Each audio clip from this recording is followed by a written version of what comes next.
Hey guys, what's going on? My name is Yassine, and this right here is the Skagen Falster 2. And I've been rocking it for the last few days since I picked it up on Black Friday for literally 50% off. And I went crazy. I think I picked up a bunch of stuff on Black Friday. Actually did a tech haul video. If you guys want to see that, I'll link it right up here. But as you guys can see from the title of this video, is this watch worth it now at the end of 2019? And the short answer is no, but I'm gonna get into that later on in the video. Real quick, I wanna talk about what I like about this watch and what actually drew me to getting this watch. Besides that price being 50% off, it's the design. I love the way this watch looks and the way it feels. It's made out of good quality materials. It's not made out of plastic. So when you are looking at it or you are touching it, you can tell that it's really good quality. There are 3 buttons on the side. The middle one is pressed to pull up all your apps, and you can rotate it just to scroll through the different apps. And then the top and bottom one can be customized for different things. Like the bottom one, I have it set to Google Play Store so that I can check out the newest apps that are out for the Android Wear ecosystem, because this watch does run Android Wear, and that's really another reason why I wanted to pick it up. Prior to that, I've been rocking the Galaxy Active Watch for over the last 9 to 10 months, since February of this year. And that thing is fantastic, and it'll work on all Android phones. All you have to do is download the Samsung Wear app. But having native Samsung support like the Android Wear is great, because my account is already synced with that, with all my fitness and all my tracking stuff. So that's another reason that I like this watch. And then for that top button, I have it set to Google Pay. And yeah, this does support Google Pay. It does have NFC built into it. You just press the button and then you put it up to the terminal and you just go ahead and pay with your watch through your phone. Just somehow magically that happens. So physically it looks good. It functions really well in terms of the buttons and the way they laid everything out. It's easily accessible.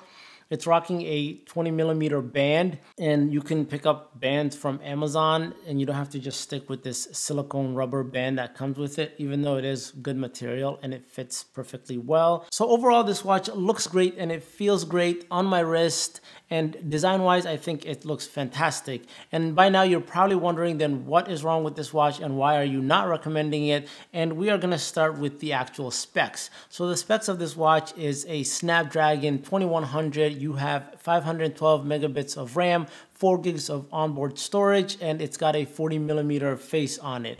And when you look at those specs, 2 things jump at you. That the chip on the watch is Snapdragon 2100, which is a SoC from 2018, because current watches that are out right now are rocking the Snapdragon 3100. And then you also have half a gig of RAM. So with that chipset and the RAM combined, the watch really lags and it's really slow. Perfect example is when you don't have the always on display and the watch is just black, and then you raise your hand to see, there's nothing. It takes forever for it to pop up, and then you have to tap on the screen, press the buttons, fiddle with it, and then by then you might as well pull your phone out. And that's essentially what I started doing after the first 2 days, because phone calls would come in my phone is ringing, but the watch would just lag in terms of trying to display what is happening from the phone. And I really don't understand that, because the release date of this watch was September of 2018, and the Samsung Active Watch was like January, February of 2019. So that's like a 4 to 5 month difference. I know they don't use the same chipset and it's completely from different companies and different operating system, but I don't think it should have gone this slow, this fast, just having it 1 year. And I think Skagen, hopefully I'm pronouncing it right, thought the same thing too, because they haven't released a new version in September of 2019. Maybe they're trying to release one at the beginning of 2020, but as of now, at the end of 2019, the watch, it's just super slow, very laggy, and it's just unusable to the point that I'm actually gonna return it. And it's really sad, because I really like the design of this watch. I like the way it feels in the hand. It's not too heavy, it's not too light. You just can't use it. And what's the point of having a watch if you can't use it? Anyway, those are my thoughts on the Skagen Falster 2 as of the end of 2019. If you guys have any questions about the watch or anything else, then let me know down below in the comment section. If you guys enjoyed the video and found it informative, then definitely give it a thumbs up. Also, if it's your first time to my channel, consider subscribing. Thanks for watching. I'll catch you guys in the next one. Until then, stay plugged.